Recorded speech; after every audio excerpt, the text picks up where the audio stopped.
ఇరాన్పై America Israel యుద్ధం కారణంగా ప్రస్తుతం భారత్లో తలెత్తిన గ్యాస్ సంక్షోభం నుంచి బయటపడేందుకు మళ్లీ పాత పద్ధతులను అనుసరించక తప్పని పరిస్థితి ఏర్పడింది.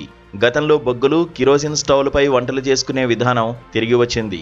ప్రస్తుతం నెలకొన్న గ్యాస్ కొరత నేపథ్యంలో కేంద్ర ప్రభుత్వమే స్వయంగా బొగ్గులు, కిరోసిన్ వంటి సంప్రదాయ ఇంధన వనరులు వినియోగించుకోవాలని సూచించింది. ఇంట్లో వంటలైనా, హోటళ్లలో చేసే భారీ వంటకాలకైనా బొగ్గు, కిరోసిన్ను వాడుకోవచ్చని తెలిపింది. తాత్కాలిక ప్రాతిపదికన దేశవ్యాప్తంగా అన్ని రాష్ట్రాలకు కేటాయింపులు కూడా పెంచనున్నట్లు కేంద్ర ప్రభుత్వం తెలిపింది.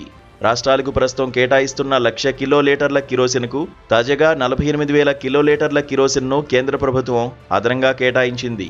అదేవిధంగా వాణిజ్య, ఆతిథ్య రంగాల్లోని హోటళ్లలో వంటలు చేసేందుకు బయోమాస్, పిడకలు, ఆర్డీఎఫ్ పెల్లెట్స్, బొగ్గు వంటి వాటిని వినియోగించుకునేందుకు సైతం కేంద్రం అనుమతిచ్చింది. నెల రోజుల పాటు ఈ వెసులుబాటు ఉంటుందని కేంద్ర ప్రభుత్వం పేర్కొంది.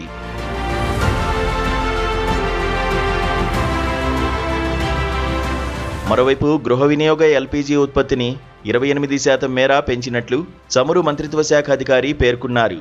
ఇక గ్రామీణ ప్రాంతాల్లో గృహ వినియోగ సిలిండర్ బుకింగ్కు 45 రోజుల సమయాన్ని పెంచినట్టు కేంద్రం తెలిపింది.